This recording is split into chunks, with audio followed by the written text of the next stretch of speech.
دوستو، انسان کی کردار سازی میں متعدد عوامل کردار ادا کرتے ہیں، لیکن ان میں سب سے مؤثر اور سب سے کارگر عمل تعلیم کا ہے۔ تعلیم انسان کو سنوارتی ہے اور معاشرے کی بہتری میں اہم کردار ادا کرتی ہے۔ انسان کی تمام تر ترقی تعلیم ہی کی مرہون منت ہے، اور بہتر تعلیم کے لیے بہتر تعلیمی نظام کا ہونا بھی ضروری ہے۔ اس ویڈیو میں ہم اس تعلیمی نظام کا ذکر کریں گے جس نے اس خطے کو بام عروج پر پہنچایا تھا۔ دوستو، مغلیہ دور حکومت میں ہندوستان کی شرح خواندگی 100% تھی، یعنی ہر شخص پڑھا لکھا تھا۔ یعنی آج کی ترقی یافتہ اقوام کے لحاظ سے تعلیم یافتہ اور مہذب اقوام تھی۔ مغلوں کے عہد حکومت میں برصغیر کی سرکاری اور مراسلاتی زبان فارسی تھی، لہٰذا مسلم مدارس میں تعلیم کی ابتدا بھی فارسی زبان ہی کی تیمم سے کی جاتی تھی۔ یعنی آپ یوں سمجھیے کہ جس طرح آج انگریزی زبان کو دفتری زبان کا درجہ حاصل ہے، تو اس زمانے میں یہ مقام فارسی زبان کو حاصل تھا۔ اس عہد میں عربی گویا اعلیٰ تعلیم کی حیثیت رکھتی تھی، اور اس پورے خطے میں عربی اور فارسی زبان ہی رائج تھی۔ اس لیے آپ کو مسلمانوں کی جو بھی قدیم کتابیں ملیں گی، ان کے اصلی نسخہ جات انہی دو زبانوں پر محیط ہوں گے۔ ہندوستان کے مسلم مدارس میں اسلامی نظام تعلیم رائج تھا، جس کی وجہ سے نصابی کتب بھی ایسی تجویز کی جاتی تھی جن میں اسلامی نظام کی واضح جھلک نظر آتی ہو۔ پہلی کلاس سے لے کر 8ویں یا 10ویں تک فارسی اور اعلیٰ تعلیم کے لیے عربی زبان رائج تھی۔ اکبر نے اپنے دور حکومت میں ایک فرمان جاری کیا تھا کہ ہر لڑکے کو اخلاقیات پر کتابیں پڑھنی چاہیے۔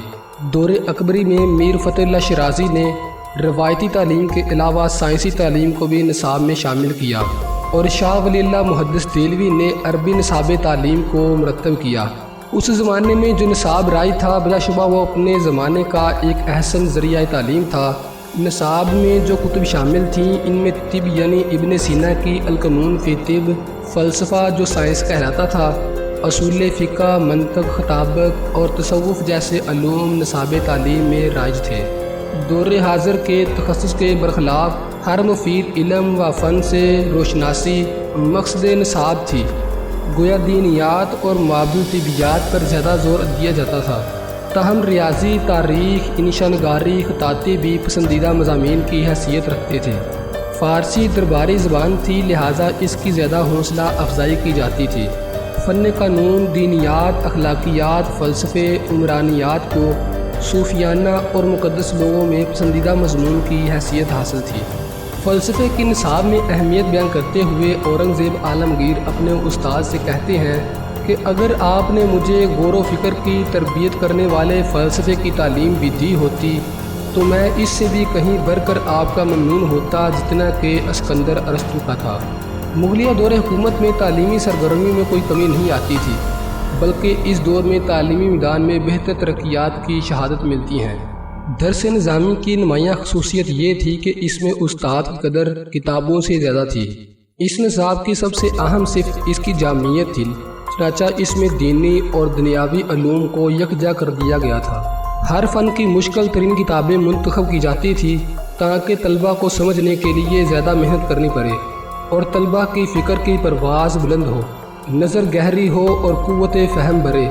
اس کا نتیجہ یہ نکلا کہ اس نصاب کا فارغ التحصیل طالب علم مشکلات کے حل کرنے کے لیے خود اعتقادی کے جوہر سے مزین ہو جاتا تھا۔ چنانچہ اس نصاب سے متوازن اور جامع شخصیت کے لوگ پیدا ہوتے تھے جنہوں نے علم کے میدان میں اپنا لوہا منوایا۔ پروفیسر سید محمد سلیم درس نظامیہ کی جامعیت پر تبصرہ کرتے ہوئے لکھتے ہیں کہ اس میں دینی اور دنیاوی علوم کو اس طرح یکجا کر دیا گیا ہے کہ اس میں منقولات و مقولات دونوں شامل تھے۔ اس نصاب کی جامعیت کی وجہ سے متوازن اور جامع شخصیت کے لوگ پیدا ہوئے جو عمل کے ہر میدان میں اپنا ثانی نہیں رکھتے تھے۔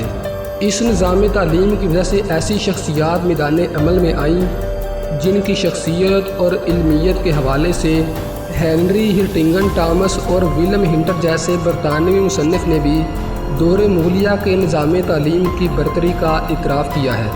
بحیثیت مجموعی دور مغلیہ کا نصاب بہت حد تک جامع تھا۔ اس میں علمی اور عملی دونوں پہلوؤں کا خیال رکھا جاتا تھا۔ عربی کی تعلیم تمام مدارس میں لازمی تھی، جس کے تحت صرف نحو، بلاغت، ادب، منطق، فقہ، اصول فقہ، تفسیر حدیث، تصوف اور فلسفہ دین کے مضامین پڑھائے جاتے تھے۔ اس کے علاوہ نصاب میں ایسے مضامین بھی شامل کیے گئے تھے کہ طالب علم تحصیل علم کے بعد ایک اچھا اور مفید شہری بن سکے۔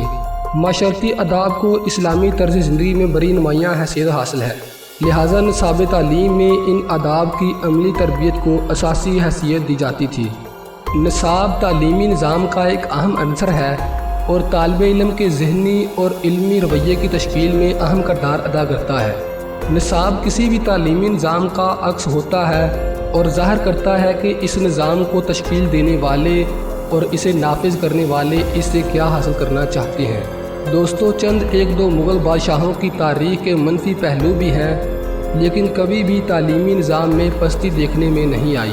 انگریزوں نے بر صغیر پر قبضے کے بعد سب سے پہلا کام یہ کیا کہ انگریزی زبان کو نافذ کر دیا، اور یہ کہ جو انگریزی نہیں جانتا وہ ان پڑھ اور جاہل ہے۔